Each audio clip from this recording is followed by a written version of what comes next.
Today we are going to start with next topic, equilibrium in three dimensions. Although three dimension का topic हमने last time start कर दिया था और इसके हवाले से हमने कुछ free body diagrams की बात की थी कि three dimension में in order to draw the free body diagram आप उसी तरह support reactions जो है वो judge करते हैं. Support reactions judge करने से क्या मुराद है कि जिस rigid body को भी आप consider कर रहे हैं वो कहीं ना कहीं surrounding से in contact होगी, जिसकी वजह से जब आप उन surrounding से connection को remove करेंगे you are going to get some support reactions. Now we studied 10 different types of supports which a rigid body can be supported in three dimensions, or although it is difficult to remember all those 10 types of supports, however you need to remember only those two rules जो कि हमने बार-बार two dimension में भी discuss किए थे और three dimension में भी हम उन्हीं rules का इस्तेमाल करते हुए support reactions जो है वो judge करते हैं. Can any one of you tell me what was rule number 1?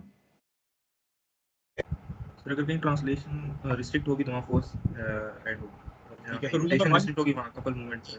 So rule number 1 क्या कहता है कि whenever a support is restricting translation along any axis, so जब कोई support translation को restrict करी along some axis, once you remove that support you are going to get a reaction force directed along that particular axis जिसके along भी वो translation restrict की जा रही थी. So whenever a support is restricting translation along some axis, once you remove that support you are going to get a reaction force along that particular axis. The second rule was whenever a support is restricting rotation of a body along some axis, rotation अगर restrict की जा रही है, so once you remove that support you are going to get a couple moment about that axis जिसके about rotation जो है वो restrict की जा रही है. So these are the two general rules which are applicable in two dimensions as well as in three dimensions. आपको वो support ज़बानी याद करने की जरूरत नहीं है. All you need to remember is these two rules के जब translation restrict होगी आपको support के तौर पे एक अदद force मिलेगी, जब rotation restrict होगी आपको support के तौर पे couple moment मिलेगी about that particular axis. So these two rules are being followed for deciding the support reaction in two dimensions as well as in three dimensions. हमने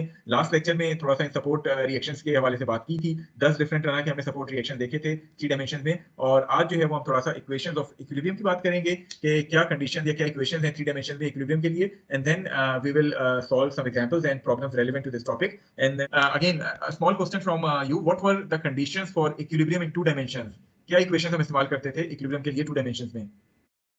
Sigma fx equal to 0, sigma fy and momentum a and b. So the conditions were there shouldn't be any unbalanced force or moment acting on that rigid body. जब हम force की बात करते हैं और जब हम two dimensions की बात करते हैं, so specifically we resolve this force in terms of its x and y components. That is, we write summation fx equal to 0, summation fy equal to 0, and summation m equal to 0. So these were the conditions which we applied for a rigid body in two dimensions. Now coming to the conditions of equilibrium for a rigid body in three dimensions, the conditions for equilibrium for a rigid body subjected to a three-dimensional force system requires that both the resultant force as well as the resultant moment acting on the body should be equal to 0. So basic conditions जो है equilibrium की वो same है कि किसी किस्म की unbalance force और अनबैलेंस मोमेंट जो है वो उस रिजिड बॉडी पे एक्ट नहीं होनी चाहिए. In other words all the forces should be balance as well as all the moments should be balance. Only then that particular rigid body can be termed to be in equilibrium. So those two conditions may be expressed mathematically in terms of vectors since we are dealing with three dimensions. So हम vector form में अगर बात करें तो we can write summation f to be equal to 0 as well as summation m to be equal to 0. Here summation f basically represents the vector sum of all the forces acting on that body. Similarly summation m की अगर हम बात करें तो it basically represents the sum of all the moments including couple moments as well as moments of all the forces about any point O located either on or off that body. So the basic conditions are same. There shouldn't be any force or unbalanced moment acting on that rigid body. Now since we are dealing with three dimensions, so we can resolve these forces as well as these moments in terms of their component equations. That is, force को मैं extend कर सकता हूं along I J and के using unit vectors आई जे के. Cartesian notation में मैं represent कर सकता हूं. इसी तरह मोमेंट्स को भी जो कि वेक्टर क्वांटिटी है इसको भी मैं कार्टेशियन नोटेशन में आई जे के यूनिट वेक्टर्स के साथ जो है वो रिप्रेजेंट कर सकता हूं. It means that from this one force equation I am going to get these three component equations, that is summation fx equal to 0, summation fy equal to 0, and summation fz equal to 0. Similarly, from this one moment vector equation I am going to get three component equations, summation mx, summation my, and summation mz equal to 0. So all in all I am going to get 6 equations of equilibrium for a rigid body. So for how many unknowns these 6 equations can be solved?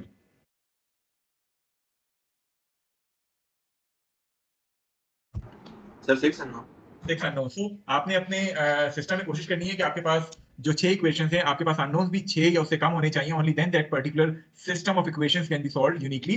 अगर आपके पास number of unknowns 6 से ज्यादा आ रहे हैं तो then that system can not be solved using the methods which we have studied up till now. उसके लिए फिर आप आगे न्यूमेरिकल मेथड्स का इस्तेमाल करते हुए सॉल्व करते हैं, but that is out of scope for that course. So for this course you are going to get a system that can be solved uniquely. In other words, the number of equations should be less than or equal to the number of unknowns जो कि आपके पास किसी भी system में आ रहे हैं। फिर इसमें हमने जब सपोर्ट रिएक्शंस की बात की थी तो बार बार ये पॉइंट आया था कि ऑल्दो अगर हम जैसे एग्जांपल के तौर पे सिंपल जनरल बेयरिंग की बात करें तो जनरल बेयरिंग जो है वो 4 तरह की सपोर्ट रिएक्शंस जनरल बेयरिंग के ऊपर आती है। Once we remove that general bearing, 2 translation होती हैं और 2 रोटेशन होती हैं। However if you are considering a rigid body which is being supported elsewhere as well with some general bearing, hinge और pin support, तो फिर आपकी रोटेशनल जो डिग्री ऑफ फ्रीडम है, आपकी जो रोटेशनल सपोर्ट रिएक्शन है, कपल मोमेंट्स हैं, वो रिडंडेंट हो जाती हैं और आप उनको अपनी फ्री बॉडी डायग्राम पे शो नहीं करते जब जब आपके पास कोई भी rigid body multi point support के ऊपर मौजूद होती है। तो मल्टी पॉइंट सपोर्ट के केस में आप सिर्फ रिएक्शन फोर्सेज जो है वो शो करते हैं, बिकॉज कपल मोमेंट जो है वो रिडंडेंट हो जाते हैं और उनको आप अपनी फ्री बॉडी डायग्राम पे शो नहीं करते।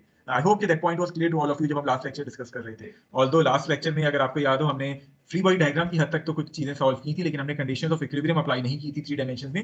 आज हम जो भी प्रॉब्लम्स कंसीडर करेंगे पहले हम उनकी फ्री बॉडी डायग्राम बनाएंगे और फिर हम उनके ऊपर इक्वेशंस ऑफ इक्विलिब्रियम जो है वो अप्लाई कर रहे होंगे। So starting with the first example which is example 5-15। I hope के the slide is visible to all of you. आपके पास एक अदद प्लेट है, होमोजेनस प्लेट जिसका मास आपको गिवन है which is 100 kg, and this plate is subjected to a force and couple moment along its edges as shown to you. That is, आप इसके ऊपर एक अदद 300 न्यूटन की फोर्स अप्लाई कर रहे हैं और 200 न्यूटन मीटर की मोमेंट अप्लाई कर रहे हैं इन 2 पॉइंट्स पे और एच पे जो कि आपको शो किए गए हैं। This plate is being supported in a horizontal plane by 3 things. The first one is a roller being applied at point A. The second one is a ball and socket joint which is being applied at point B, and the third one is a cable which is being applied at point C. So ये जो plate है ये 3 जगहों से आपके पास support की जा रही है, roller, ball and socket joint as well as cable. आपसे कहा जा रहा है कि you need to determine the components of reaction at these 3 support points. So हमें reaction forces find करनी है at point A, B and C. So starting first of all drawing the free body diagram of this plate. At point A we have a roller support. So once we remove that roller support, what should we get? The normal force. Of reaction force. What would be the direction of that reaction force? Yes. If we define the 3 axes to be x, y and z axis, आपकी ये 3 axes define की गई हैं. So what should be the direction of that support reaction at point A? Z axis. So we are going to get a support reaction AZ in this direction. I hope that this AZ is clear to all of you. Yes, sir. चलें. So moving to point B, which is a ball and socket joint. What type of support reactions do we obtain whenever a ball and socket joint is being involved in rigid body equilibrium? किस तरह के reactions आते हैं ball and socket joint पे? Do you remember? Sir, translation वाले वो apply होगा ना, translation को So zero. since a ball and socket joint restricts translation along all the 3 axes, so whenever a ball and socket joint is being removed, we are going to get 3 reaction forces along the x, y and z axis. So let us name those forces as bx, by as well as bz. ठीक है, ये point clear है ball and socket joint का? Any question regarding reactions at point B?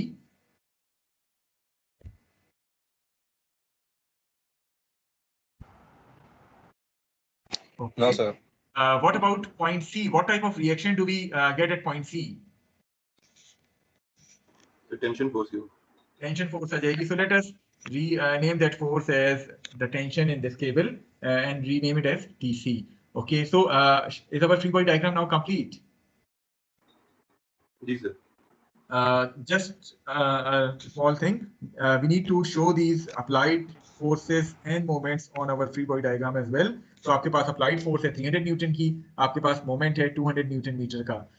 Have we forgotten something on the free body diagram? Yes sir. Weight 100. Weight. So since it is a homogeneous plate, what should be the direction of this weight? So downward. Z. Downward. And what should be Minus its Z. location?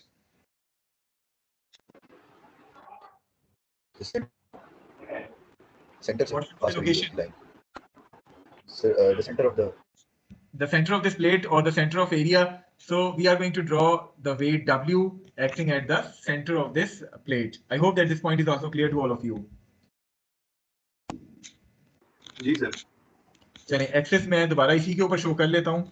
X axes, Y axes and Z axes मेरे पास ये आ गई हैं. Okay, now coming to the conditions of equilibrium which we are going to apply. The first condition is summation Fx equal to 0. So what do you think from the free body diagram? What are the forces which I should include in this equation Fx?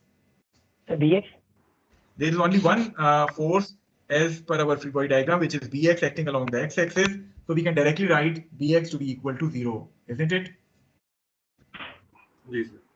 Okay, moving to the second equation. अच्छा, जरा free body diagram को और से देखे बच्चे. How many unknowns are there in this free body diagram? 5. 5 support reactions are basically the unknowns. So it means कि how many equations are required for solving the system? 5 equation हमें चाहिए होंगी. So हमने स्टार्ट की force summation से, summation fx से हमें bx की वैल्यू मिल गई. What about summation fy? What are the forces acting along y axis?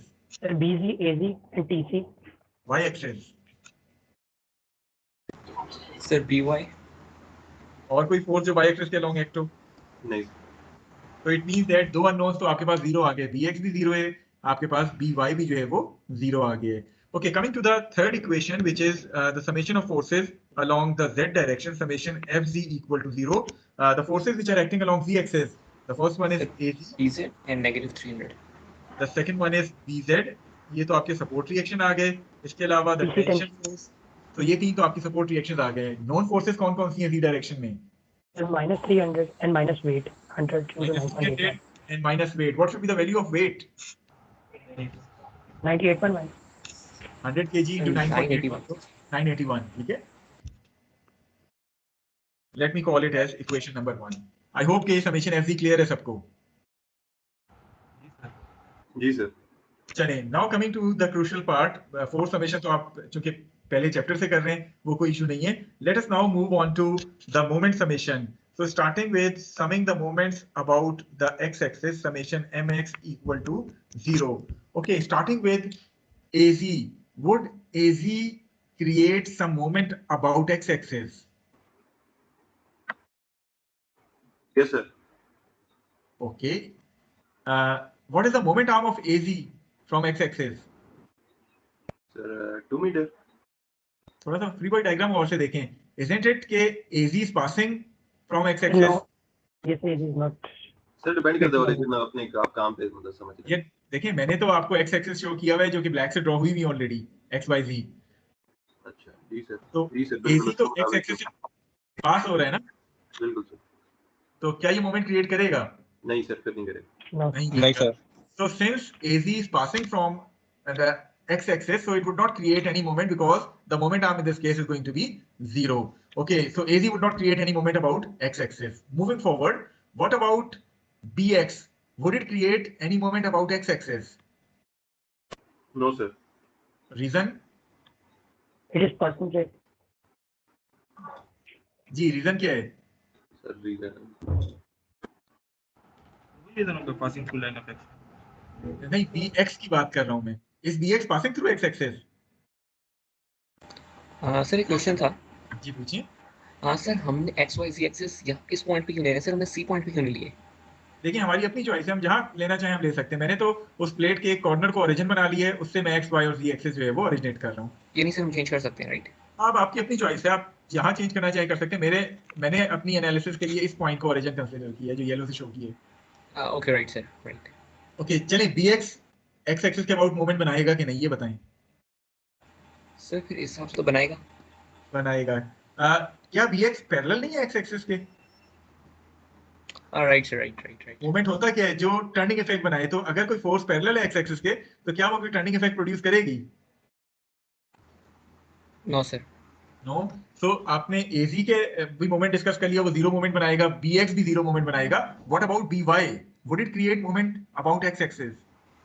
Yes sir. Are you sure? No sir. Sir by तो परपेंडिकुलर नहीं है कभी एक्स एक्सिस के. पास करते हैं sir. If we extend the line of action of by, would it be passing through the x axis? Yes, sir. तो अगर कोई फोर्स उस एक्सिस से पास कर रही है तो क्या वो मोमेंट बना रही होती है? मोमेंट आर्म अगेन जीरो हो जाएगा ना. Yes. ठीक है, तो bx और by दोनों मोमेंट नहीं बनाएंगे. What about bz? Would it create moment about x axis? Yes, sir. Okay, so what should be that moment? Perpendicular BZ distance कितना है? Sir, 2 meters. 2 मीटर है. और bz जो है वो क्लॉकवाइज मोमेंट बनाएगा, counter clockwise moment about x axis. Sir, counterclockwise. आप अगर इस तरफ से देखें, साइड व्यू, अगेन ड्राइंग आपने पढ़ी हुई है, आपके पास bz जो है वो काउंटर क्लॉकवाइज बनाएगा या क्लॉकवाइज बनाएगा? Sir, counterclockwise. Counter clockwise. तो काउंटर क्लॉकवाइज मोमेंट को हम किससे रिप्रेजेंट करते हैं? Positive, negative? Positive, sir. Positive sign से. सो bz के साथ मैंने 2 मल्टीप्लाई कर दिया जिसका परपेंडिकुलर डिस्टेंस है, और क्योंकि पहली टर्म थी पॉजिटिव, आप बेशक ना भी लिखें तो कोई हर्ज नहीं है. ये पॉइंट हर एक को समझ आ गया है यहाँ तक? तो एक दफा आप रिपीट कर देंगे कि bx क्यों नहीं बना रखा? देखिए, आपसे मैं कहूं कि ये आपकी x एक्सिस है, आपके पास एक फोर्स है जो पैरेलल टू x एक्सिस है. ठीक है, ऑल्दो आप कह सकते हैं कि इसका डिस्टेंस तो मौजूद है, ये x डिस्टेंस है, बट ये तो इस डायरेक्शन में जा रही है, टर्निंग इफेक्ट कोई बना ही नहीं रही x एक्सिस के अबाउट, तो इसलिए मोमेंट आपका जीरो हो जाएगा. जब भी कोई फोर्स किसी एक्सिस के पैरेलल होती है तो वो मोमेंट जीरो क्रिएट करती है. ठीक है. और सर by सर अच्छा, by तो जरा गौर से देखें, मैं by की लाइन जब एक्सटेंड करता हूं तो वो कौन सी एक्सिस से पास हो रही है? x एक्सिस से पास नहीं हो रही. ठीक है. तो जब x एक्सिस से पास हो रही है तो परपेंडिकुलर डिस्टेंस तो फिर जीरो हो गया. Thank you. चलें, तो bz2 हर एक को आई होप कि क्लियर हो गया होगा. सर कमिंग ये टू ऊपर द, जो -981 है सर, ये काइंडली बता दें किसका है? कौन सा साइन? -981. ये यस सर. ये 981 है क्या? सबसे पहले तो आप मुझे ये बताएं. सर यही पूछ रहा हूँ सर, ये कैसे है 981? देखिए, आपका सर वेट ये कितना है? वेट है ना? वेट mg के बराबर होता है ना. m 100 है, g 9.81 है, तो आपके पास वेट 981 न्यूटन आ जाएगा. ठीक है, तो basically it is this weight which is acting along the negative z axis, तो इसलिए 9 माइनस साइन के साथ लिखा गया है. क्लियर है? Yes sir. चलें, what about the tension tc? Would it create any moment about x axis? Yes, sir. Yes, sir. कितना परपेंडिकुलर डिस्टेंस है tc का x एक्सिस से? Sir, 2 2 यूनिट से. क्लॉकवाइज मोमेंट बनाएगा, counter clockwise moment x axis से? counterclockwise.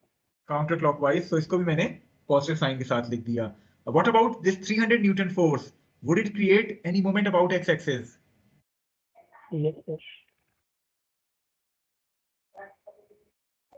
जी, 300 newton की force moment बनाएगी x axis के अबाउट? सर ये एक्सिस से पास कर रहा है. सर ये x एक्सिस पास कर रही है तो कोई मोमेंट नहीं बनाएगी. तो आखिर में क्या बच गया? वेट. वेट का परपेंडिकुलर डिस्टेंस कितना है x एक्सिस से? सर 1. 1. और वेट क्लॉकवाइज बनाएगा, काउंटर क्लॉकवाइज x एक्सिस के अबाउट? Sir clockwise. क्लॉकवाइज. तो मैं इसको नेगेटिव साइन के साथ शो कर दूं and put the result equal to 0. This would be my equation number 2. Clear है यहाँ तक? किसी का कोई डाउट, कोई क्वेश्चन किसी मोमेंट के हवाले से?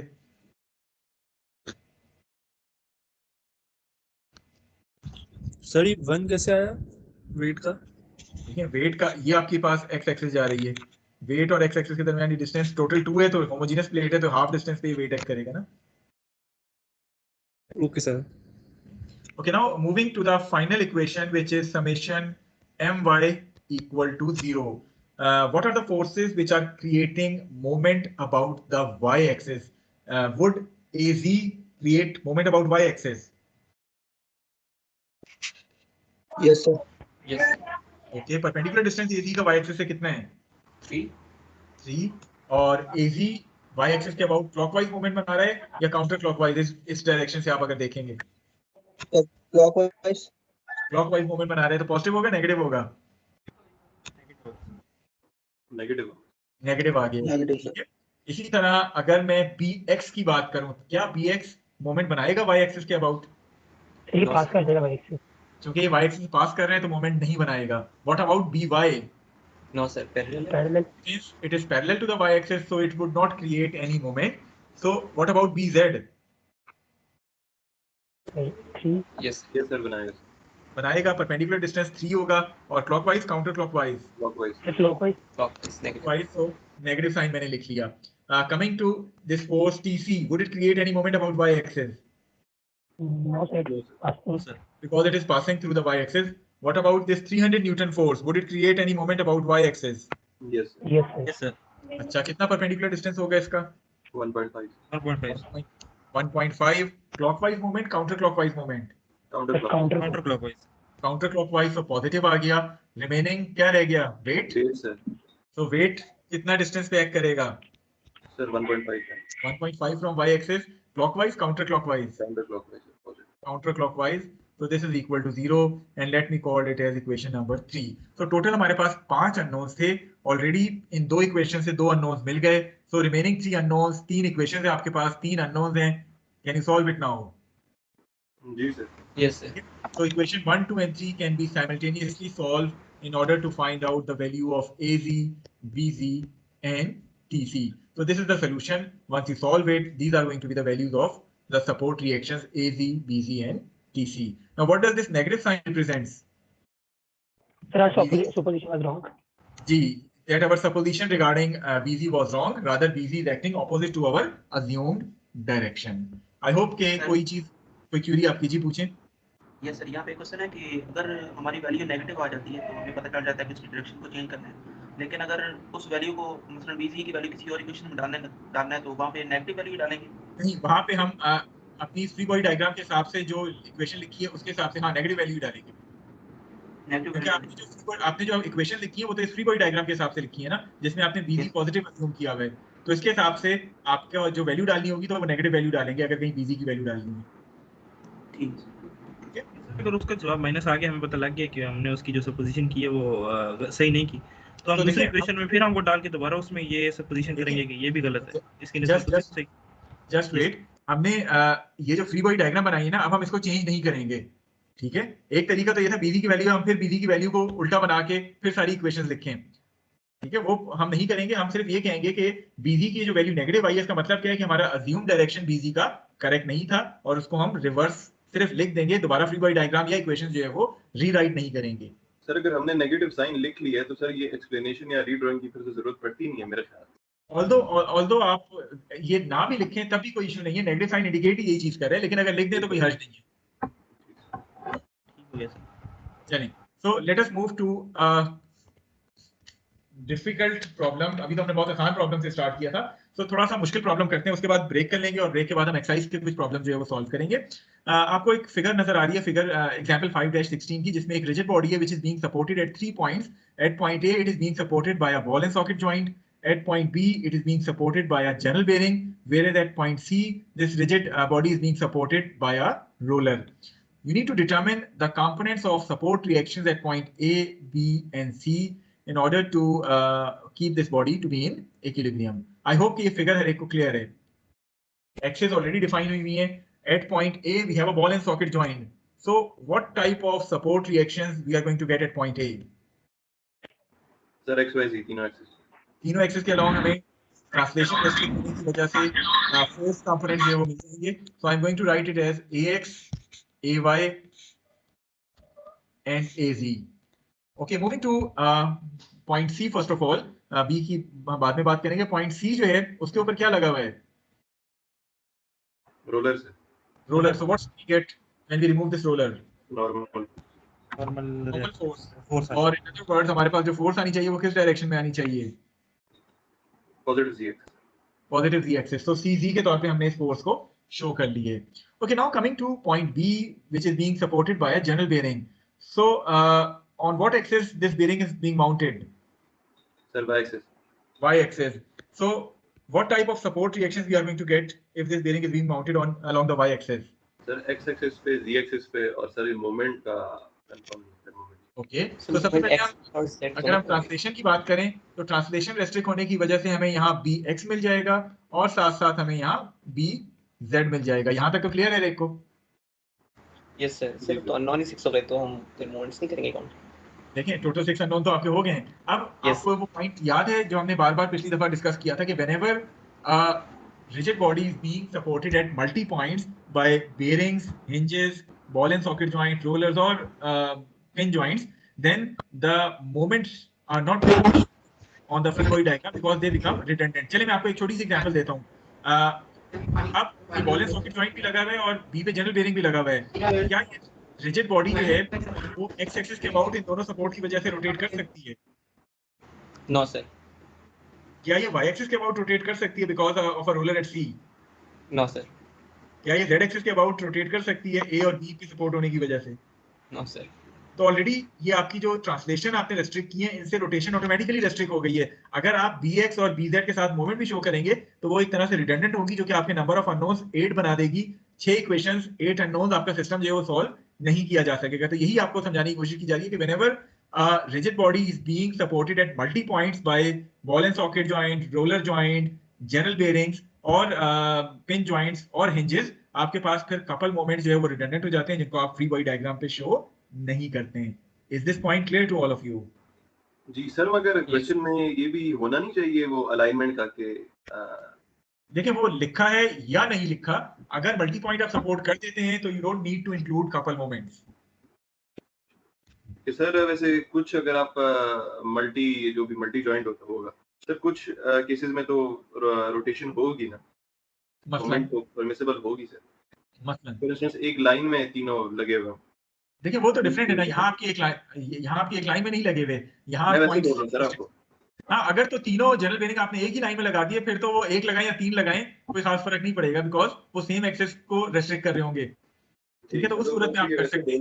प्रॉपर्ली अलाइंड वैसे होना चाहिए ना हर सवाल। अगर वो लिख देता है तो वेल एंड गुड। कुछ प्रॉब्लम्स में उसने लिखा भी है, जैसे हमने पिछली फ्री बॉडी डायग्राम्स बनाई थी, लेकिन कुछ जगह अगर नहीं भी लिखा होता तो we are going to assume कि whenever a rigid body is being supported at multi points by these bearings और हिंजेस और पिन जॉइंट्स, तो हम जो है वो सपोर्ट रिएक्शंस के तौर पे सिर्फ और सिर्फ फोर्स रिएक्शन जो है वो शो करेंगे। ठीक है, चलें तो starting with the solution.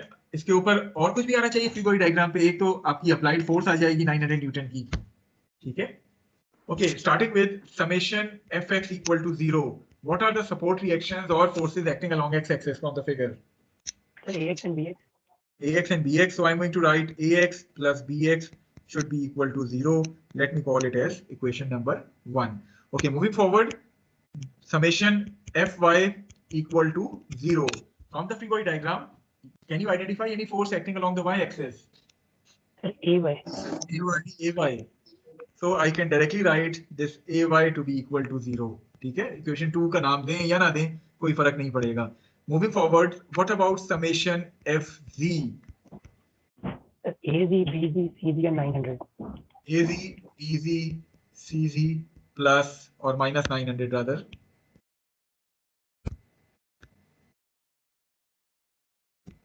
Should be equal to 0. So force equation तो आसान थी। आप जैसा मैंने पहले भी कहा, फोर्स चूंकि चैप्टर 2 से फोर्सेस को कंसीडर किए जा रहे हैं और ये इक्वेशन लिख रहे हैं, तो आई होप कि फोर्स के हवाले से किसी का कोई डाउट नहीं है। Okay, now moving to the moment equations and starting summing the moments about point x, about axis x, summation mx equal to 0. Can you identify any starting with point A, ax, ay, az, क्या ये x axis के about moment create करेंगे? No sir. नहीं sir, सारे axis से pass कर रहे हैं क्योंकि ये तीनों रिएक्शंस x एक्सिस से पास कर रहे हैं, so they are not going to create any moment about x axis. Moving forward, what about bx? Would it create any moment about x axis? No sir. No sir. Sir x axis के parallel है। x axis के parallel है। Okay, what about bz? Would it create any moment? Yes sir. Perpendicular distance क्या है bz का? 0.8 sir. 0.8. Clockwise counter clockwise? Sir counter clock. Clockwise तो positive sign आ जाएगा उसको, बेशक पहली टर्म है तो आप ना भी लिखें तो कोई मसला नहीं है। तो आपने ax, ay, az की बात कर ली, आपने bx, bz की बात कर ली। What about cz? Would it create any moment about x axis? Yes sir. Create करेगा cz into 1.2 1.2 clockwise counter clockwise? Counter clock. तो आपने पॉजिटिव डाल दिया साइन इसके साथ। What about this 900 न्यूटन फोर्स? Would it create any moment about x axis? 0.4 moment आ रहा है। 0.4 मोमेंट आ गया। Clockwise counter clockwise? और सर ये क्लॉकवाइज होगा। ये क्लॉकवाइज होगा, so you have included a negative sign here. ठीक है, equal to 0, so this would be equation number 4. यहाँ तक क्लियर है? कोई चीज अगर किसी को ना समझ आई वो पूछ सकता है mx के हवाले से। Okay, now coming to summation my, would ax, ay, az create any moment about y axis?